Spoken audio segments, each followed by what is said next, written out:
I want to continue by test driving the vehicle and kind of show you some pinpoints of that, because it is a vehicle that does run and drive flawlessly, and it is very good vehicle. I actually get that question asked quite a lot. Is it expensive to maintain these vehicles, and also is it worth getting one? In my opinion, really depends. Yes, I would say it does totally worth getting one. You do want to keep those points on. You do want to make sure you check the suspension. Of course, engine and the suspension are the biggest thing. Again, I've had 4 W220s. I've never had one that had either engine nor transmission issues. So I dare to say that these things are really reliable, especially, like I said, if the transmission has been serviced properly. The suspension is a big thing, especially depending on when the vehicle is driven and depending on the mileage as well. So you do want to point that out too, if you're going to be buying one of the W220s. Now, the reason why I had 4 is because I had one that was a flipper project vehicle that I just bought to resell, essentially for profit. Then my AMG was my dream car. I had that for a few years. I ended up being in an accident, was totaled. And then the third one, the 4MATIC, I had for some time, but then I changed my work phase and I needed a different vehicle. Then I got this one because of the low mileage. The S500 4MATIC was actually a great vehicle, nothing wrong with it, but it did have 140 on it, 140,000 miles. So it was at that point where I'm not sure if I wanted to risk having the major issues. I'd rather sell it and get a lower mileage one. That way there's gonna be no issues occurring.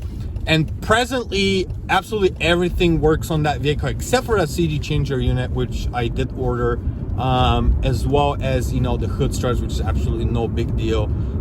Engine, you can't even hear. I mean, again, this vehicle only has 57,000 miles on it, which is very, very good, extremely low. And it's also very, in my opinion, when people ask me, is the W220 Mercedes reliable? Well, yes, especially depending on what you're actually comparing it to. If you're comparing to like a Audi A8 or BMW 7 Series, then in my opinion, yeah, actually S-Class is pretty reliable vehicle.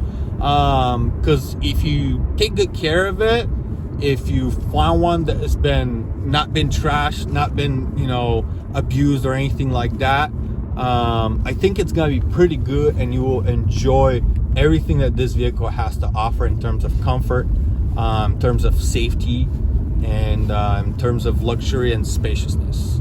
So these are the most common issues from my perspective, guys. These are the most common stuff I had to come across with. The other couple of things I'll probably point on, it was actually a smaller issue that kind of turned into bigger, was the alarm horn siren. The battery was out and the car alarm was going off, but because the battery was dead, the basically car was flashing all night and I wouldn't know. And then that drained the battery, and so I had to replace the alarm horn siren, which is like $275 OEM for Mercedes, and I had to put in a brand new battery in it. But you know, those are just small things. You do want to make sure all the vacuum works as well, AC, cooling and heated seats, because these are pretty important features. So that's pretty much what I can say about the W220. It is a great model. Again, I had 4. I had 01 S55 AMG with 70,000 original miles. I had